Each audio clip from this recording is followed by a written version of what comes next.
Күндөн орчундуу окуялары, урунттуу учурлары регион телеканалынын түз эфиринде кутман кечиңиздер менен. Алгач берүүдөн учкай калар. Бүгүн дүйнө коомчулугу Ак Элберстен эл аралык күнүн алгачкы жолу расмий түрдө белгиледи. Бул күндү белгилүү демилгеси Кыргызстан тараптан көтөрүлгөн. Тарыхый учур боюнча президентте кайрылуусун жасады. УКМК төрагасы Камчыбек Ташиев Нарын областында болгон иш сапарынын алкагында Актала районунда жана Нарын шаарындагы курулуш иштери башталган объектилерден мезгил фотосун салды. Айыл чарба багытындагы жаңы техникаларды тапшырды. Борбордук шайлоо комиссиясы үгүт иштерине байланыштуу 5 мыйзам бузуу фактысын аныктап, тиешелүү талапкерлерге 7500 сомдон айып салды. Манас шаарында кайрадан снос иштери башталды. Дмитриевка айылындагы айыл чарба багытындагы жерлерге мыйзамсыз салынган курулуштар буздурулуп жатат. Созак районунда заманбап балык чарбасын жана кайра иштетүү заводун куруу башталды. Долбоор жылына 1 тонна кара икра жана 5000 тонна балык кайра иштетүүгө мүмкүнчүлүк берет.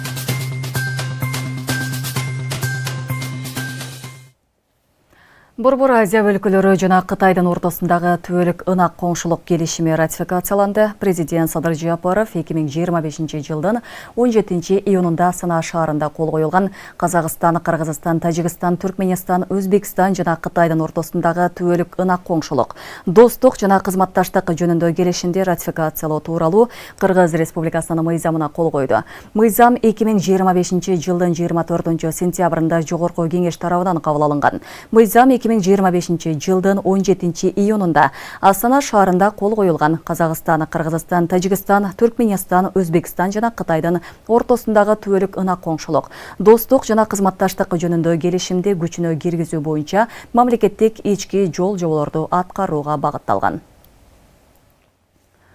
Бүгүн дүйнө коомчулугу Ак Элберстен эл аралык күнүн алгачкы жолу расмий түрдө белгиледи. Бул күндү белгилүү демилгеси Кыргызстандын сунушу менен Бириккен Улуттар уюму тарабынан кабыл алынган. Тарыхый окуя боюнча президент Садыр Жапаров тага кайрылуу жасап, майрамдын маанисине токтолду. Мамлекет башчы дүйнө элдерин бул сейрек жаныбарды жана анын экосистемасын коргоого биригүүгө чакырды. Бул күндүн урматына өлкөдө 23 мүнөт жөө басуу, же сейилдүү акциялары жана атайын конференциялар уюштурулган. Толугураак Асел Сыдыкова сөз кылат. Ак Элберс Кыргызстандын улуттук символу катары дүйнө коомчулугуна таануулуда. Бүгүн 23 октябрь эл аралык коомчулук алгачкы жолу расмий түрдө Ак Элберсти коргоо күнүн белгилөөдө. Мындай демилге Кыргызстандын сунушу менен Бириккен Улуттар уюму тарабынан кабыл алынган. Тарыхый окуя боюнча президент Садыр Жапаров дагы кайрылуу жасап, майрамдын маанисине токтолду. Бир жыл мурда тагдыры улуу тоолор жана ошол улуу тоолордо байыралган улук жаныбар менен ажырагыс байланышта жашап келе жаткан элибиз маанилүү сунуш менен чыккан элек. Ага дүйнө жүзү кулак төшөдү. Бириккен Улуттар уюмунун Ак Элберстин эл аралык күнүн белгилөө боюнча резолюциясынын бир добуштан кабыл алынышы дипломатиялык ийгилик гана эмес, табият мурастарын сактоонун алдында чек аралардын мааниси жоголуп, адамзат бир муштумдай биримдигин көрсөтө алгандыгынын айкын далили болуп калды. Кыргызстан менен Ак Элберсти айрып кароого мүмкүн эмес. Ак Элберс ак кар баскан тоолорубуздун жана, көк мелжиген чокуларыбыздын сакчысы, эзелтен туу тутуп келаткан эркиндигибиздин жана чыдамкайлыгыбыздын жандуу символу. Ал дагы элибиз сыяктуу ак мөңгүлүү тоолоруна берилген. Эң кыйын кездерде дагы өз жерин таштап кетпейт. Биз улуу тоонун уул кыздары асман тиреген бийик чокулардан эркиндикти, эгемендикти жана майтарылбас эркти үйрөндүк. Мамлекет башчы өз сөзүндө дүйнө элдерин бул сейрек жаныбарды жана анын экосистемасын коргоого биригүүгө чакырды. Кыргызстан бул күнү 23 мүнөт жөө басуу же сейилдүү акциясын өткөрүүнү сунуштап, аны жаратылыш менен гармонияда болуунун символу катары белгиледи. Бул акцияны Индия, Өзбекстан, Монголия, Непал жана башка өлкөлөр да колдоп, социалдык баракчаларына видеолор менен бөлүшүштү. Албетте мунун башында локомотив болуп Кыргызстан турат.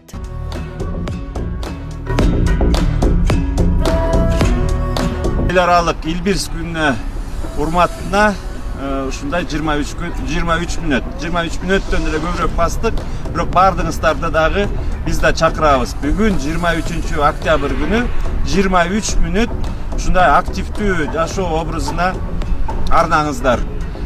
Жашасын биздин илбирстерибиз, жашасын Кыргызстан, Бириккен Улуттар уюму жалпы дүйнө коомчулугуна белгилүү болгон бүгүнкү эл аралык күнүбүз да кут болсун.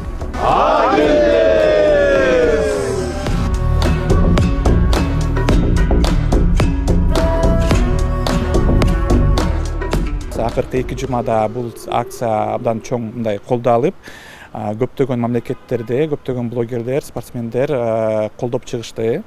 Бул идеясы ушул биз ишене, бизде үмүт бар. 23 октябрда жыл сайын ак илбирсти эстеп, ошо кандайдыр бир физикалык активностьты көрсөтүп, мисалы үчүн тоого чыгып хайкинг болобу же мисалы үчүн машыгуу болобу, любой бир физический упражнение кылып, ошо 23 мүнөт ушу ак илбирске посвящать этип соцсетке тармакка чыгарышат деп ишенебиз.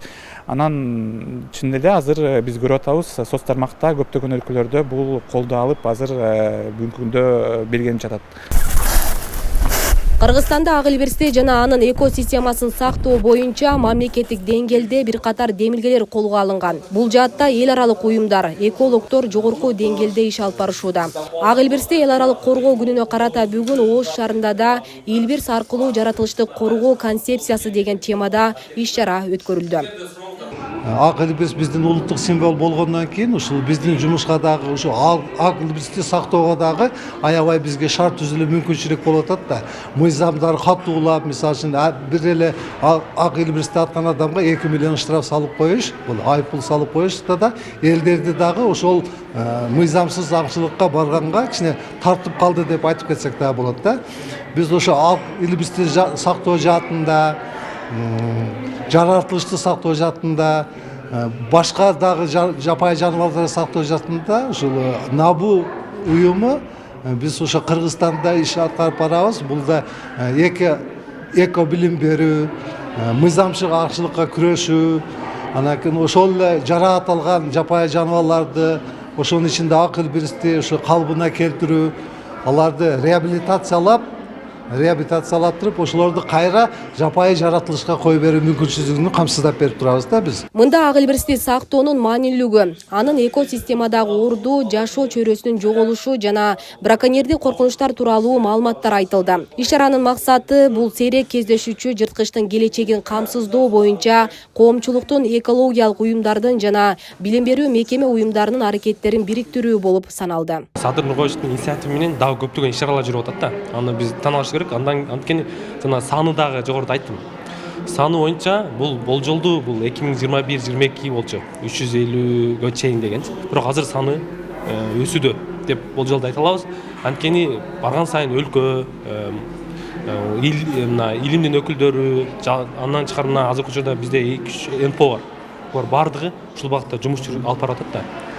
Ал жумуш негизинде азыркы учурда жакшы өзгөрүү болуп атат.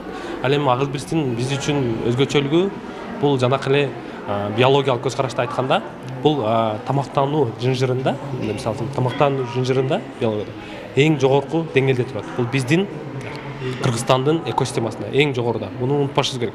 Эгерде бизде эң жогорудагы турган бул жырткыч жаныбар, эгер жок болуп кетсе, биздин экосистемабыз бузулат. Бул дегенибиз биздин негизги айыл чарба өлкөсүбүз. Негизги бизде жайлоо. Ошо жайлоодогу экосистема бузулат, өсүмдүктөр. Анткени өсүмдүктөр менен азыктанган жаныбарлардын санын ак илбирс популяциясын неме кылып турат. Сактап турат. Азайтпай, көбөйтпөй. Эгер ак илбирс такыр жок болуп кетсе, алардын санын регулировка кылган бир особь жок болуп кетсе, неме система жок болуп кетсе, алардын саны көбөйүп кетет дагы, экосистема бузулуп кетет. Ал бузулса, демек биздин барган сайын жайыттарыбыз, жашыл жаратылышыбыз, ала тообуз өзүнүн бир экологиялык, экосистемалык ролун жоготуп калат. Бейле кетсек, Ак Илбирс эл аралык жаратылышты коргоо союзунун кызыл китебине кирген сейрек кездешүүчү жана жоголуп бара жаткан өзгөчө коргоого алынган жырткыч жаныбар. Ак Илбирс дүйнөнүн 12 өлкөсүндө гана бар. Алар Кытай, Афганистан, Бутан, Индия, Непал, Пакистан, Монголия, Казакстан, Өзбекстан, Тажикстан, Россия жана Кыргызстан мамлекеттери. Кыргызстанда болжол менен 511 Ак Илбирс бар. Дүйнө жүзү боюнча Ак Илбирстердин жалпы саны болжолду 4,5 миңден 7 чейин деп айтылат. Асия Сыдыкова, Эркинбек Баймуратов, Регион телеканалы. Министрлер кабинети Ак Илбирсти өлкөнүн улуттук символу деп таануу жөнүндө токтом кабыл алды. Министрлер кабинетинин төрагасы Адылбек Касымалиев кол койгон документте Ак Илбирстин расмий логотипин кабыл алуу жана аны колдонуу тартиби да каралган. Белгилей кетсек, бул чечим Кыргыз Республикасынын президентинин 2023 жылдын 29 декабрындагы номер 369 Ак Илбирсти Кыргыз Республикасынын улуттук символу деп таануу жөнүндө жарлыгын ишке ашыруунун алкагында Кыргызстандын жаратылыш жана маданий мурастарын чагылдырган символдорду сактоо, коргоо жана популяризациялоо максатында кабыл алынды. Кыргыз Республикасынын жаратылыш ресурстары, экология жана техникалык көзөмөл министрлигине Ак Илбирстердин популяциясын жана аларды жашоо чөйрөсүн сактоо боюнча иш-чаралардын планын бекитүү тапшырылды. Бардык мамлекеттик органдар, жергиликтүү өз алдынча башкаруу органдары, уюмдар жана мекемелер менчигинин түрүнө карабастан бул токтомду жетекчиликке алуу керек. Токтом расмий жарыяланган күндөн тартып күчүнө кирет. Бүгүн министрлер кабинетинин төрагасынын орун басары УКМК төрагасы Камчыбек Ташиев Нарын областына кезектеги иш сапары менен барды. Алгач төрага Актала районунда курулушу башталган спорт комплексинен жана маданият борборунун капсула салуу иш-чарасына катышты. Жеринде объектилердин долбоору менен таанышып, тийиштүү тапшырмаларын да берди. Андан соң аталган районго айыл чарба багытындагы техникаларды тапшыруу аземине катышты. Кененирээк кабарчыбыздын материалында.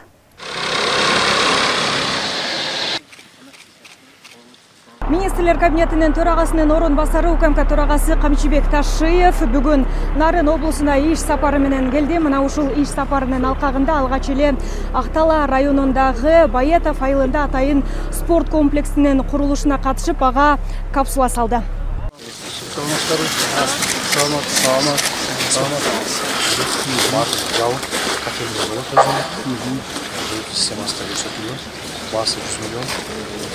Спорт комплексиге жакын экен.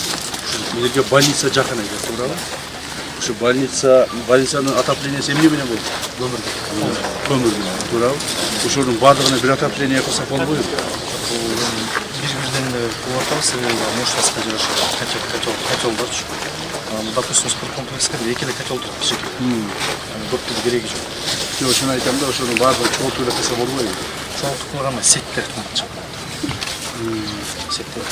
Ошондон отдельно кылган арзаныраак, өтө жакшы болот, жакшы. Баетов айылындагы Адилет паркынын аймагына курулушу башталган спорт комплекстин жалпы сметалык баасы 147 миллион сомго бааланган. Жалпы аянты 2160 чарчы метр жер тилкесин түзөт. Курулушту Бай Алим жоопкерчилиги чектелген коому жүргүзүп, 2026 жылдын 31 августу өлкөнүн эгемен күнүнө бүткөрүү болжолдонууда. Комплексте спорт залы жана административдик имарат каралган.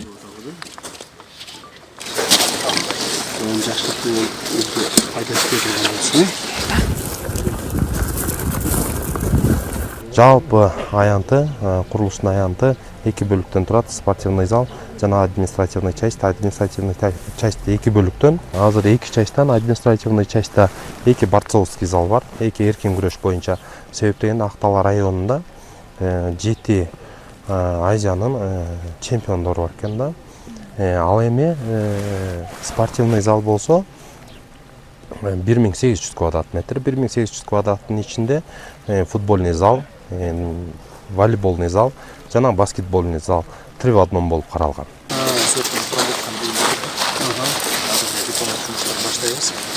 Эмдиги кайсы маалда? Жай мезгилдерде. Жайга. Эмдиги жылы ушу 31-не чейин күзгө чейин бүтүш керек. Акылды. Эгемендүүлүккө чейин келип, ушу жерди бир ачып кетсек, Кудай кааласа. Бул президентибиз да келем деп атат, ошо маалга болуп калса жакшы болот. Бирок президентибиз жазында келем деп атат да. Эми жазга силер үлгүрбөйсүңөр. Кыш түшөт. Кийинки ушул 31-не чейин бүтүрсөңөр, Кудайдын кулагында элдин жомоктой сөзүндө болуңуз, дайым ооматыңыз ообой, жакшылык жанбай, дайым таалайыңыз тайбасын. Амин. Ак жол сапарыңыз ачык болсун. Ошондой эле Камчыбек Ташиев Баетов айылынын түштүк тарабындагы Жолдубаев жана Султаналиев көчөлөрүнүн кесилишинде курулушу башталган коомдук маданий борборунун курулушуна капсула салды. Жалпы 3 кабат жана жер төлөөсү менен кошо курулуп жаткан борбордун имараты президенттин турукташтыруу фондунан 150 миллион сомго каржыланып жатат. Жалпы 0,40 гектар аянтты элеген борбордун долбоорунда маданият өкүлдөрүнө тийиштүү бардык шарттар камтылган. Анда кызматкерлер үчүн заманбап иш бөлмөлөр, музей, кинотеатр, сахна жана башкалар каралган. Талада Баятовда кинотеатр барбы, жокпу? Жок. Ушул биринчи кинотеатр болот экен да? Так точно. Элибизге жогундуу имараттардан болсун, Эми албетте бул жерде маданияттын өкүлдөрү баягы өтө эле чоң көйгөйдө жашап атабыз деп айтсам аша чаап кеткен болор. Бирок китепкана менен маданият үйү бирге турганга имарат тардык кылчу. Анан бул жерде азыр китепкана өзүнчө бөлүнүп чыкканы жакшы болуп атат. Ал эми бүгүнкү кырдаал менен тарых музейи жана китепкана тармагына өзүнчө имарат болуп ушул борборго кирип атканы бизди абдан сүйүндүрүп жатат. Көрүп атасыздар, мамлекетибизде Кудайга шүгүр өнүгүү болуп атат. Урматтуу президентибиз Садыр Кожоевич баардыгыбызга тапшырманы коюп атат. Балдар, жерлерди карагыла. Актала районундагы борбордон алыс. Мына даже облустук борбордон алыс. Айылдар чачынды жайгашкан. Бир ушундай бир мамлекет кең бир талаанын ортосундагы Баятов айылы. Ошон үчүн бул жерге атайын көңүл бурулбаса, атайлап көңүл бурбаса бир өспөйт. Курулуп аткан имараттарыбыз экен болуп, элибиз үчүн кызмат кылган имараттардан болуп, мындан кийин дагы өнүгүп өсүп, Актала районубуз алдыңкы райондордон болуп, кыргыз элине кызмат кылсын. Камчыбек Ташиевдин Нарын облусуна болгон иш сапарынын алкагында мына ушул Актала районунун Баятов айылында айыл чарба багытындагы техникаларды тапшыруу аземине дагы катышты. Маалым болгондой, бул техникалар өлкөнүн турукташтыруу фондунан жалпы 110 миллион сом бөлүнүп, 8 атайын багыттагы техникалар сатылып алынган. Мына өзүңүздөргө жакшы белгилүү болгондой, урматтуу президентибиз Садыр Кожоевич ошол бардык мамлекетибиздин бардык булуң бурчтарындагы жашаган элдерибизге жакшы шарттарды түзүп берүү, инфраструктурасын оңдоо боюнча кеңири тапшырмаларды берип келет. Мына мага дагы азыр ушул Актала районуна барып, Баятов айылындагы жүрүп жаткан иштер менен таанышып, андан аркы пландарды түзүп, даярдап, жана ошону контролдоп ишке ашыруу боюнча тапшырма берип жөнөттү. Ошон үчүн мен сиздердин алдыңыздарга келип отурам. Урматтуу эл журт, мына Нарын облусту боюнча жүргүзүлүп аткан иштерди өзүңүздөр көрүп атасыздар. Негизинен Актала районуна быйылкы эле жылы 1 миллиард 300 миллион сомдун тегерегинде акча колдонулду. Мындан ары азыр дагы мына 300 миллионго мен азыр бүгүн эмесин коюп бердим. Ошондо негизинен 1,5 миллиард сомдой акча Акталага колдонулду. Мындай деген эч кандай болгон эмес. Тарыхта мындай болгон эмес. Эми муну биз эмдиги жылы мындан дагы 2 эсе көбөйтөбүз. Эмдиги жылы 1,5 эмес 3 миллиард силерге кетет. Болсо бетономешалка техникасы тийип отурат бүгүнкү күндө. Буюрса элдин жүгүн жеңилдеткенге көптөгөн мүмкүнчүлүктөр болот деп ишенебиз. Жакшы техника келди азыр, музыробуз. Мурун жок болчу, мурун кузовка салып ушинтип ташычубуз да, азыр жаңы техника келди мына. Азыр өсүп ташып, өсүп төгүп, аябай эле жеңилдик болуп калды айылга. Генерал полковник техника тапшыруу аземинде сөз сүйлөп жатып, өлкөдө буга чейин орун алган бир катар жагдайларга токтолду. Анда чек ара маселесинин чечилиши, мамлекеттин коопсуздук багытында аскердик техникалардын жаңыланышы, криминалдык чөйрө жана жемкорлор менен аюусуз күрөштүн алкагында алгылыктуу иштердин аткарылганын кошумчалады. Коопсуздукту камсыз кылган кызматкерлер булардын бардыгы бир муштумга түйүлүп туруп, ошол коррупционерлердин башына тийиш керек. Коррупционерлердин ташын талканын чыгарып жок кылышыбыз керек. Мына ошондо гана мына жөнөкөй карапайым элдин бактысы ачылат. Ушуларга карата мамлекеттин күчү, мүмкүнчүлүгү, мамлекеттин келечегинин бардыгы ошондо элге арналат. Ошондой эле төрага Актала районунун инфратүзүмүн жакшыртуу уланарын белгиледи. Анда райондун аймагында жаңы заманбап төрөт үйү жана оорукана, спорт комплекси камтылган ири футбол аянты жана мамлекеттик ипотекалык үйлөрдүн курулушу башталарын белгиледи. Нурзада Сыдыкова, Кудайкал Сомуралиев, регион, Актала району. Турдакуну Субалиевдин туугандары Кочкор районунун аталышын өзгөртүүгө каршы чыгышты. Мындай билдирүүнү анын атын алып жүргөн коомдук фонд таратты. Буга чейин аксакалдар Кочкор районуна Турдакун Усубалиевдин ысымын ыйгарууну демилгелешкен. Алар мындай сунушту аким менен чогуу жолугуу маалында көтөрүшкөн. Анткени менен Усубалиевдин фонду Кыргыз СССРнын мурдагы жетекчиси жер суулардын түпкү аталышынын сакталышына өзгөчө маани бергенин белгилеп, тарыхый инсандын эмгегин баалагандарга ыраазычылык билдирүү менен районго анын атын берүү туура эмес чечим болоорун айтышкан. Кочкордун атын алмаштыруу Усубалиев толуп өскөн аймактын тарыхый маанисин төмөндөтөт. Андан сырткары Кочкор байыркы аталыш жана жергиликтүү эл үчүн өзгөчө баалуулук болуп саналат деген фонд тараткан билдирүү.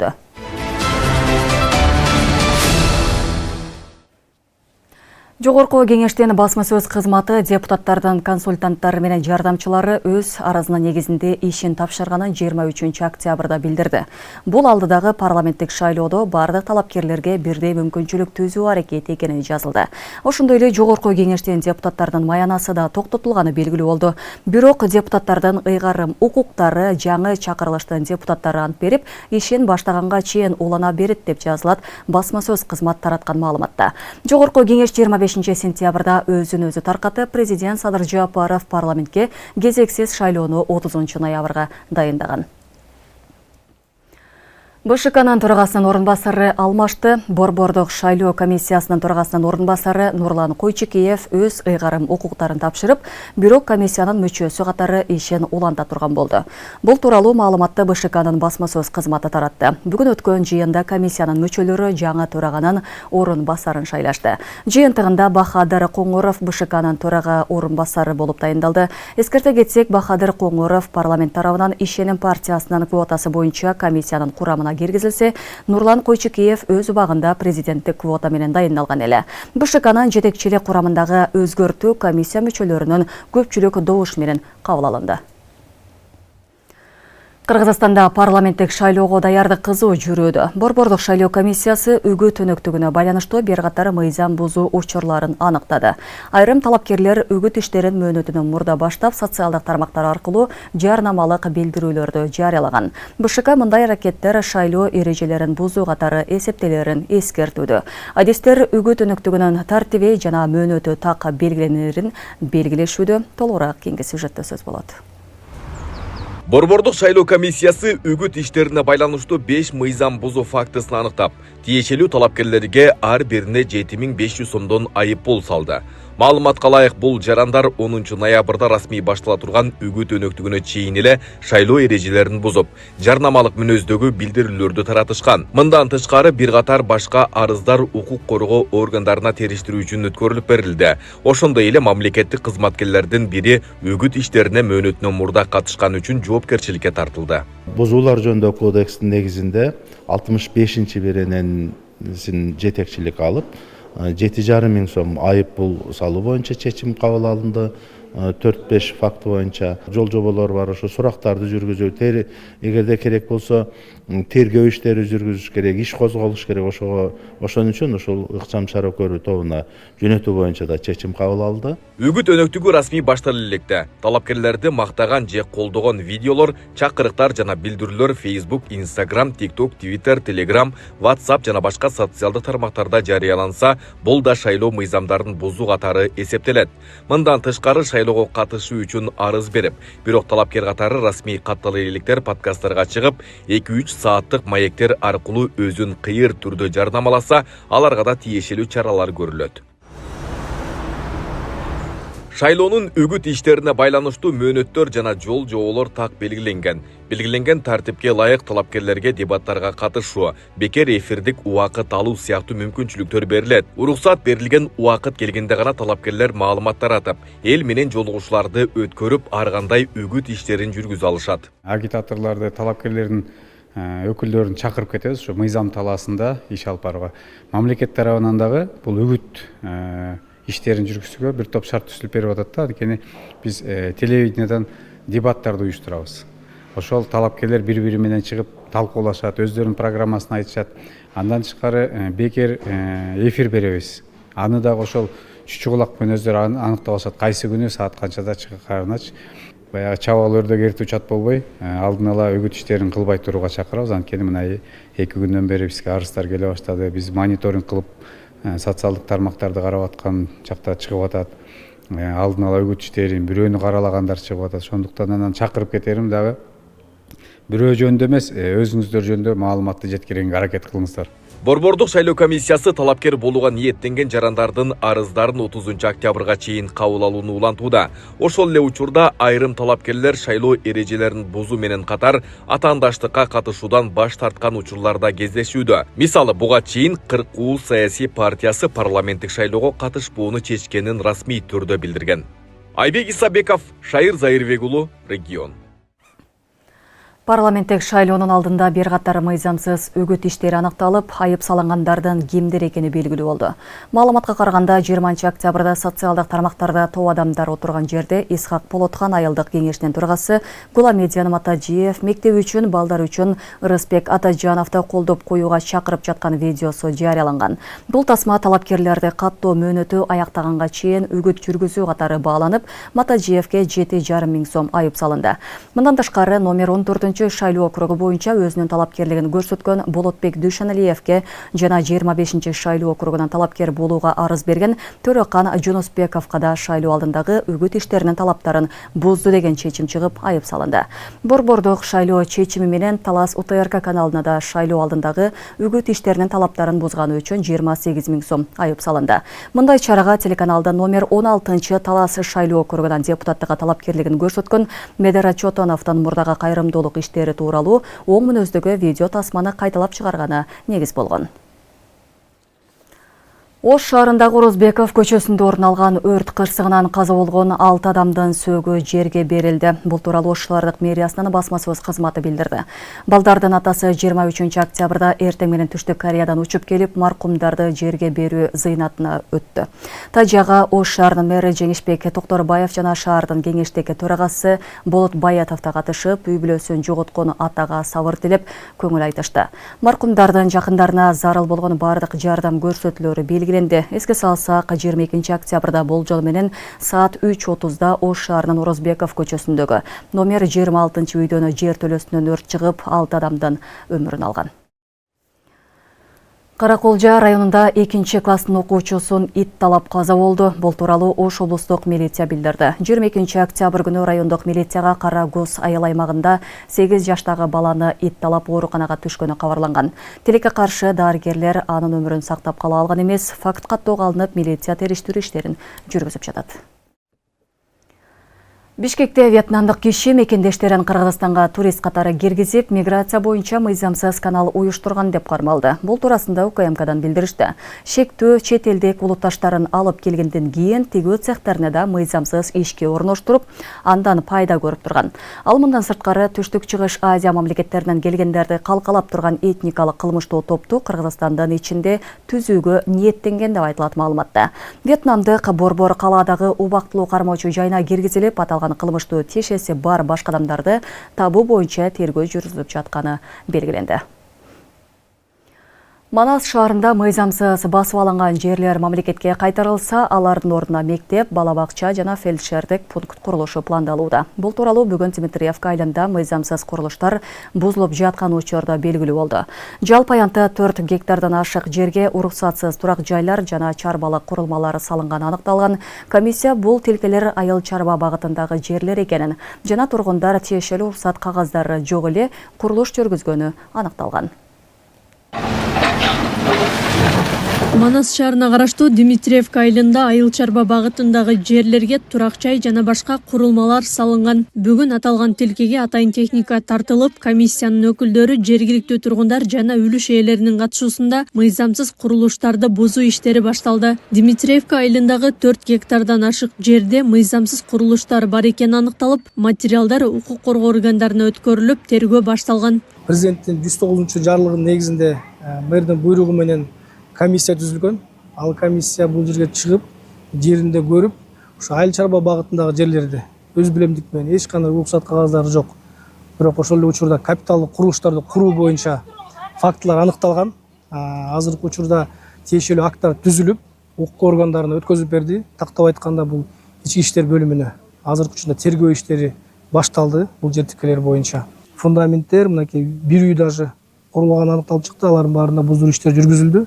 Ар бир бүлүшерине дагы эскертүүлөр берилди, тез аранын ичинде өз калыбына келтирүү боюнча.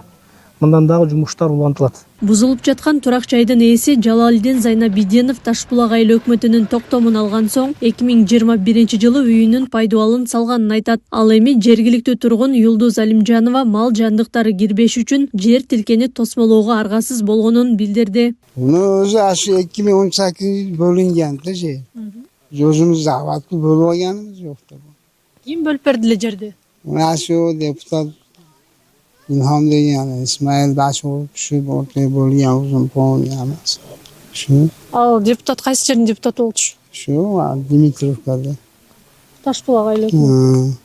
Az önce soramazsan da 3 gün keçi cumartesi 3 günde buz vardı. Kelim o tahlalılar topkardım ben çakçatı bu meydana var talka. Şimdi bu buz vardı nima kılam. Sizde kандай dokumenттер бар ушул жерге тиешелүү? Tohtan var şu. Keyin dokument kılışmıyor. Kodali nima üçlengenden keyin Muzaffar hükümet nimasi. Ama o to'xtatganda da shundan beri men yo'q nima qilaman. Токтом айыл өкмөттүн токтому бу? Mana betonu meniki 66,5 sotik. Мына биздин бетондон биздин тилкели 66 сотук болчу. Мыйзамсыз эмес, баары мыйзамдуу эле. Айыл өкмөт өзү бизге бөлүп берген эле. Бул курулуш эмес. Биз ар жылы бул жерге жүгөрү эгебиз. Аны ошол жердеги элдин малы эле жеп кетип, түшүм ала албай калабыз. Акыркы өткөн жылы мындай бөлүп тосмолоп алгыла деген. Бул үйдүн бетону эмес. Үйгө ушундай салынабы? Бизге тосмолоп анын ичине суу чыгарып алгыла деген. Эгер тосмону бетондон кылбасак, бузуп алышат эле. Чыңгыз Айтматов аймактык башкаруусунун башчысы Бактыгүл Алдосова буга чейин мэр эл менен 2 жолу жолугуп, мыйзамсыз курулуштардан алыс болууга чакырганын кошумчалады. Жер мунапысы боюнча ушул жарандардын баягы 2021-жылдын 30-декабрга чейинки салынган үйлөрдүн документтерин биз кабыл алдык. Кабыл алган учурда буларда көбүнчө эле негизи токтом, бирок токтомдордун баары обл архивден чыкпайт. Эмесе долбоор гана жасап берген. Эми бул кандай экенин баарына элдин баарына маалым, кандай таркатылган, ким таркатылган буга чейинки курулуш курууга мүмкүн эмес. Анткени 2022-ден кийин салынган үйлөр 109-мыйзам менен жерди өзүн билемдик менен басып алып болуп калат деп ар бир үйгө ишенбесеңиздер мынакей ар бир үйгө номер коюп чыктык, анау көк краска атат. Ар бир үйгө номер коюп, изилдеп биз ар бир үйгө мен өзүм ушу жөө жүрүп 3 жолу жүрдүм. 3 жолу ошо Димитровка айылында 56 гектар жердечи. Ошон үчүн бул мыйзамсыз, үлүш жер өзүнүн багытында пайдаланыш керек, бетон куйулбаш керек. Мынакей була жашоочуларды биз ФПСнин жерине берели алып бардык. Ал жерде күрүчө шагыл экенге ыңгайлуу суулуу жерге алып бардык. Бул көчөнүн башында онол жерде скважина бар. Ишенбесеңиз ара чыгып карасаңар болот. Скважина турат бул жакта. Элдер мынакей суу бар үчүн эме кылып атат. Бирок мен эгин эгилгенин көргөн жокмун. Жашоочулардан сураганда дагы 10 жылдан бери эгин эгилген жок бул жерге деп. Эгин эгилбесе каяктагы мал кирет? Каяктан бетон болот? Ал эми бетон бул баягы туруктуу капиталдык курулуш куруу үчүн курулган, көрүп атасыңар бетонду. Эгер мыйзамсыз басып алынган делген жерлер мамлекеттин менчигине кайтарылса, жергиликтүү бийлик бул аймакка мектеп, бала бакча жана ФАП сыяктуу социалдык маанидеги объектилерди курууну пландап жатат. Учурда Димитриевка айылында 2000ден ашык түтүн жашайт, бирок айылда бир да социалдык мекеме жок. Ошондуктан жергиликтүү тургундар балдарын Манас шаарына ташып окутууга мажбур болуп келишет. Эми негизинен биз азыр тиешелүү иш кагаздарын баарын укук органдарына өткөзүп бердик. Андан кийин алар дагы тергөө иштери бүткөндөн кийин сот органдарына өткөзүп берет. Эгерде сот органдары ооба бул жерде максатсыз пайдаланылгандыгы болсо, жер кодекс нормаларына ылайык бул жердин баары мамлекетке кайтарылат. Үлүш жерлери. Ал эми үлүш жерлери эгерде мамлекетке кайтарылган учурда биздин планыбызга ылайык бул жерге мектеп, баягындай бала бакчаларды куруп берүү максаттан алдыга койдук. Мектеп садик түшкен деген бизге туура эле болот ошондо. Ушу жашоочуларга ошо нерсе керек. Өтө алыска мектепке 3 мектепке барат. Мектеп, садик, бир неберем садик андан нары барат. Эң жакшы болот эле. Анан могу балдар аябай Димитровканын балдары кыйналат да мектепке баргандачы. Лично мен өзүм 2 балам барат мектепке. 1 балам садикке барат. Эртең менен саат 6-да турабыз. 7-ден 10 өткөндө уже жолго чыгышыбыз керек да. Чыкканда уже жолдордон баргыча уже 8 болот да балдарчы. Анан кайтканда дагы машина менен алып келем, аябай кыжалатчылыкта биздечи жолдордо уже баягы трассалардан уже өткөндө балдардан кыжалат болобуз да. Машина уруп кетейин дейт. Обязательно барыш керек. Барганда башка балдарды караган адам жок. Бул жактаргачы аябай жакшы иш болуптур. Биз аябай ыраазы болуп атабыз. Жалал Абадтын мэринечи. Ушундай талаалар жаткан жерлерди ушундай өркүндөтүп, Жалал Абадтын Манас шаарыны өркүндөтүп атканына аябай ыраазыбыз биз. Мындан тышкары ушул эле Димитриевка айылынын башка тарабындагы мыйзамсыз курулган тосмо буздурулду. Ал жалпы аянты 35 сотук жерде жайгашып, 5 тилкени ээлеп турган курулма болчу. Бийлик өкүлдөрү мындай иштер айыл чарба багытындагы жерлерди коргоо жана мыйзамдуулукту камсыз кылуу максатында мындан арыда улантыларын маалымдады. Аклай Карабаева, Замирбек Тойчубаев, Регион.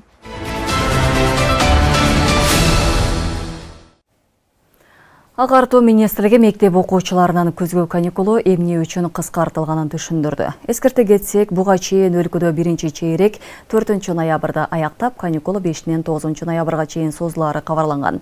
Окуу 10-ноябрда башталат. Агартуу министрлиги окуучулар окуу жылында 30 календарлык күн эс алууга укуктуу экенин билдирди. Жаңы эмгек кодексинин кабыл алынышына байланыштуу январь жана май айларында республика боюнча узакка созулган эс алуулар жарыяланды. Бул өзгөрүүлөрдү эске алуу менен каникулу кыскартылды. Бирок окуу жылында мектеп окуучулары талап кылынган 30 күн эс алышат, деди министрлик. Сузак районунда заманбап балык чарбасын жана кайра иштетүүчү заводдон курулуш иштери расмий түрдө башталды. Бул долбоор Кыргызстандагы эң ири балык чарбасын түзүүнү көздөйт. Жалпы наркы $11,8 миллион түзгөн инвестиция аймактын экономикалык өнүгүүсүнө чоң салым кошот. Чарбада жылына 1 тонна кара икра өндүрүлүп, ал эми завод жылына 5,000 тонна балыкты кайра иштетүүгө жөндөмдүү болот. Долбоор алкагында 40тан ашык жаңы жумуш орундары түзүлүп, аймакта экономикалык активдүүлүк жогорулат. Курулуш иштери 2026 жылдын август айында толугу менен бүткөрүлүп, пайдаланууга берилет.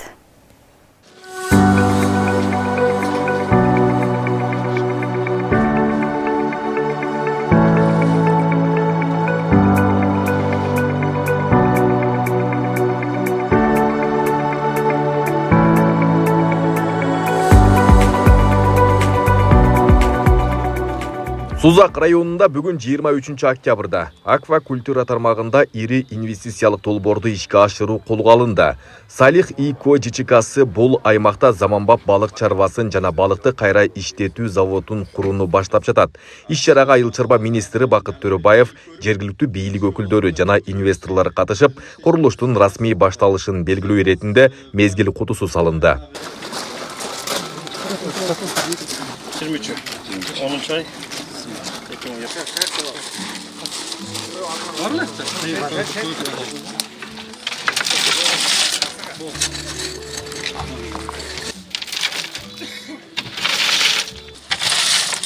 Кыргызстандагы эң ири балык чарбасын куруу иши Сузак районунун Күмүш-Азиз участкасында жүрүүдө. Жалпы наркы $11,8 миллион түзгөн бул инвестициялык долбоор аймактын экономикалык өнүгүүсүнө чоң салым кошууга багытталган. Сузак районунда чоң заманбап балык чарба өндүрүш айтсак болот, өндүрүш курулуп атат. Кийинки бул жерде эң негизги маңызы бул жерде балык чарба боюнча кластер түзүлдү. Биз мурда икраны импорттап келедик чет мамлекет жактан. Мына азыркы күндө булар Салих ИКО компаниясы икрадан баштап кичинекей чабак балыктардан өндүрүп, кийин чоңураак 1 килограммдан балыкты өндүрүп, кийин бул жерде завод болот. Заводдо бул кайра иштетип коет. Аны этин алат, сөөгүн алат, жана башкасын бүт баягы магазинге чыга турган продукцияны чыгарат да. Бул деген абдан чоң жеңиш, анткени биз мындай кластер бизде балык чарба багытында бизде жок эле. 11,5 миллион долларлык бул жерде инвестиция болуп атат. Балык чарбага улай эле мында тамактануучу жана эс алуу жайлары да курулат. Ишке берилгенден кийин чарбада жылына 1 тонна кара икра өндүрүлөт. Ошондой эле жылдык кубаттуулугу 5000 тоннага жеткен балыкты кайра иштетүү заводу ишке киргизилет. Биргелешкен аракеттер менен биз жөн гана ишкана курбастан илимди технологияны жана элибиздин эмгегин бириктирген жаңы балык чарба комплексин түзөбүз деп ишенем. Чарбанын базасында балык өстүрүүчү мектеби жана жаш илимдерди окутуу мектеп ачылат. Бүгүнкү күн Жалал Абад облусунун жана бүткүл өлкөнүн чоң жетишкендиктерин гүлдөп өнүгүшүн башталысы болсун. Долбоордун жалпы наркы 1 миллиардтан ашык болсо, анын ичинен 43% Айыл банк тарабынан кредит ресурстарынын эсебинен камсыздалган. Бул мамлекеттик каржы институтунун аймактардын өнүгүшүнө чыныгы туруктуу болуп жаткандыгына айкын мисалы. Ишкерлерди колдоо Айыл банктын негизги артыкчылыктарынын бири. Биз айыл аймактарын өнүктүрүүгө, заманбап технологияларды киргизүүгө жана Кыргызстандын дүйнөлүк ишенимдүү жоопкердүү өнөктөш катары танууга жардам бергенге ар дайым даярбыз. Долбоордун алкагында 40тан ашык жаңы жумуш орундары пайда болот. Курулуш иштери ушул жылдын сентябрь айында башталып, 2026 жылдын август айында толугу менен бүткөрүлүп пайдаланууга берилет. Айбек Исабеков, Шайыр Зайырбек уулу, Регион. Регион телеканалынын күндөмү маалыматтык программасы биздин социалдык тармактардан орун алды. Сиздер күндөнү маанилүү кабарлар менен таныштыңыздар. Түз эфирде Кундуз Кенжебаева болдум. Кайрадан эфир аркылуу көрүшкөнчө аман туруңуздар.